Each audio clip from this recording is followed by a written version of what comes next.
My entire family was vacationing in Cabo, using $47,000 of my savings, while I was alone in an ICU bed with sepsis. But when I woke up and saw that resort charge on my phone, I made one call. Within 5 days, not weeks, 5 days, I had documented 4 unauthorized transactions, frozen every account they touched, and sat across from a lawyer with a folder full of proof. 30 days later, the judge ordered full restitution, legal fees, and a 2-year no-contact order. They thought I'd be too sick to notice. They were wrong. If you've ever been the family ATM, if you've worked yourself into the ground while everyone else just takes, this is how I stopped it. I didn't yell. I didn't make threats. I just followed the paper trail. I'm Sarah. For 15 years, I'd been the safety net. My parents needed a car repair? I covered it. My brother couldn't make rent? I handled it. My sister wanted a dream wedding? Guess who paid for half the catering? I'm a nurse practitioner. I make decent money, but I'm not rich. Every dollar I lent came from 60-hour weeks, double shifts, skipped vacations. And here's the thing, none of it ever came back. We'll pay you next month, they'd say. Next month became next year. Then it became, why are you keeping track? We're family. I wasn't keeping track to be petty. I was keeping track because $47,000 matters. 3 years ago, my dad needed emergency dental work. $12,000. I wired it same day. He promised repayment in 6 months. Never happened. 2 years ago, my brother's business failed. He needed $15,000 to avoid bankruptcy. I liquidated part of my retirement. He said he'd pay me back with interest. Never saw a cent. Last year, my sister got engaged. She wanted a destination wedding. I paid $8,000 for my share of family expenses. She posted photos on Instagram with the caption, "Best family ever." I was working a double shift that weekend because I'd just spent $8,000. But I kept doing it. Because they were family. Because I thought, maybe this time would be different. Maybe this time, they'd actually appreciate it. I was exhausted. I'd been picking up extra shifts for months. My immune system was shot. And then, in early October, I collapsed at work. Sepsis. That's what the ER doctor said. A routine infection I'd ignored because I was too busy working to pay off family debts had spread to my bloodstream. My temp was 104. My blood pressure was crashing. They admitted me to ICU immediately. I was alone. I texted my family group chat, in ICU, sepsis, scared. My mom replied 6 hours later, "Oh no, feel better soon." That was it. No visit, no call, nothing. I spent 3 days in that ICU bed, alone. My phone was my only company, and that's when I saw it. A notification from my bank. Large transaction alert. $11,450 charged to my savings account. Merchant. Cabo Resort and Spa. I opened my banking app with shaking hands. The charge was real. Posted 2 days ago, right after I texted them I was in ICU. I scrolled through recent transactions. 4 charges total. Resort booking. Airfare for 5 people. Excursion package. Restaurant tab. $47,000. Gone. I checked Instagram. There they were. My parents, my brother, my sister, her fiancé, all of them on a beach, cocktails, sunset photos, my mom's caption, "Blessed to have this family time." I was hooked to an IV fighting for my life. They were in Cabo, using my money, without asking. I called the bank immediately. The representative confirmed. All charges were made using a card linked to my savings account. But here's what terrified me. I didn't have a second card on that account. Just my debit card, which was in my purse. She put me on hold. Came back 5 minutes later. "Ma'am, there's a second authorized user on this account, added 6 months ago. Name, Linda Parker. My mother's name. I'd never added her. Never. The rep pulled the paperwork. Scanned copy of my signature. Except it wasn't my signature. Close, but the S in Sarah was wrong. I always loop it twice. This one looped once. It was forged. That's when something in me just clicked. I wasn't sad anymore. I wasn't even angry. I was done.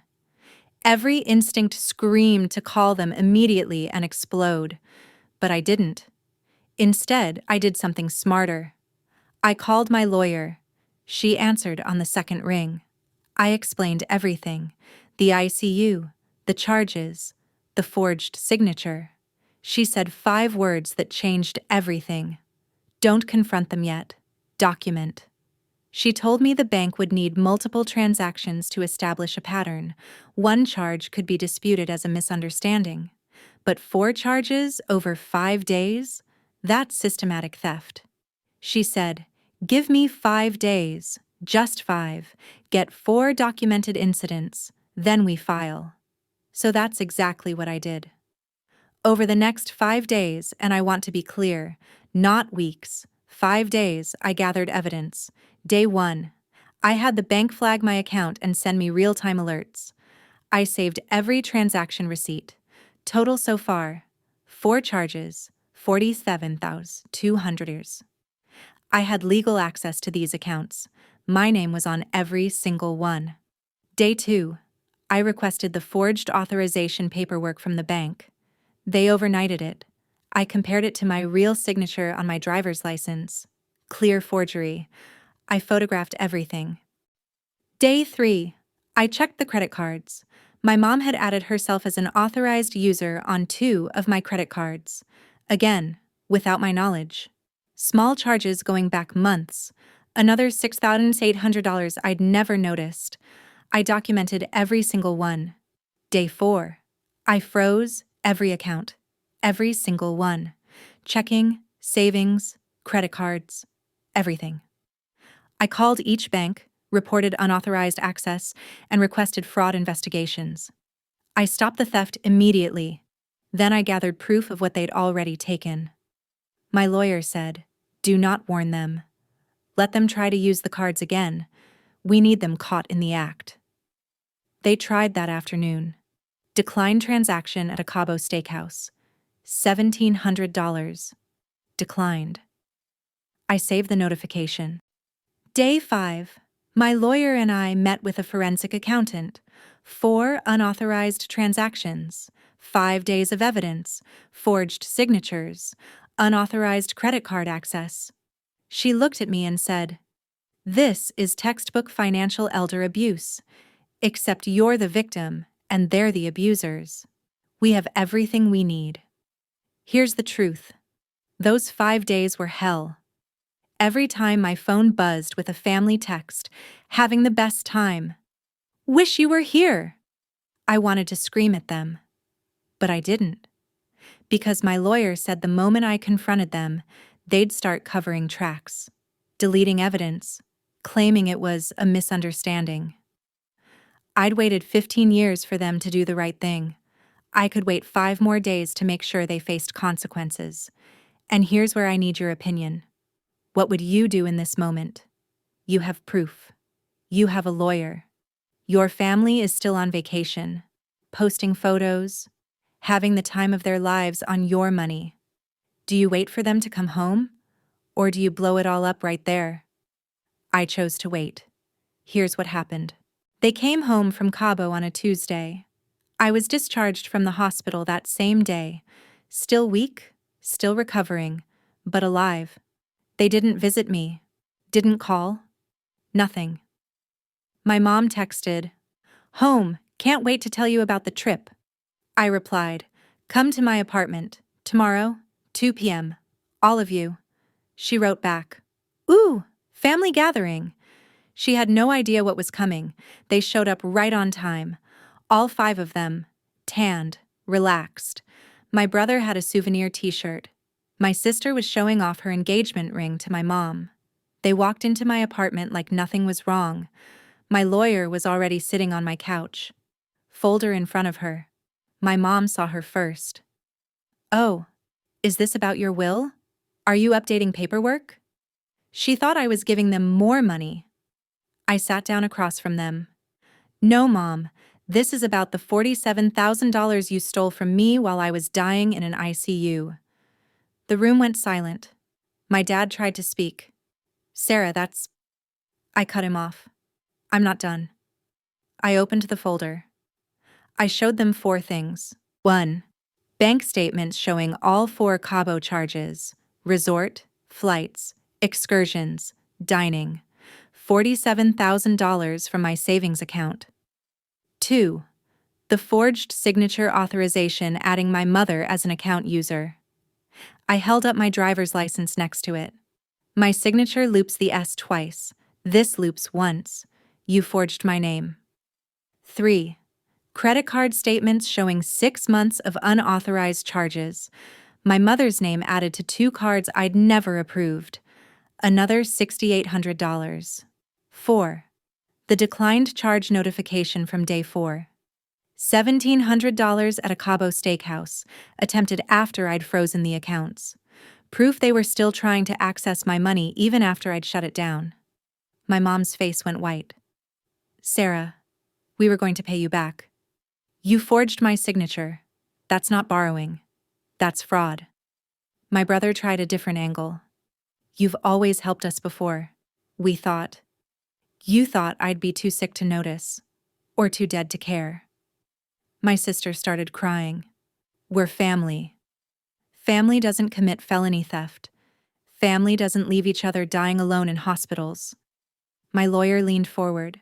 Her voice was calm, professional, terrifying. Here's what happens next. You have 2 options. Option 1. We file criminal charges, forgery, identity theft, financial fraud. You're looking at felony convictions, possible jail time, and permanent criminal records. Option 2.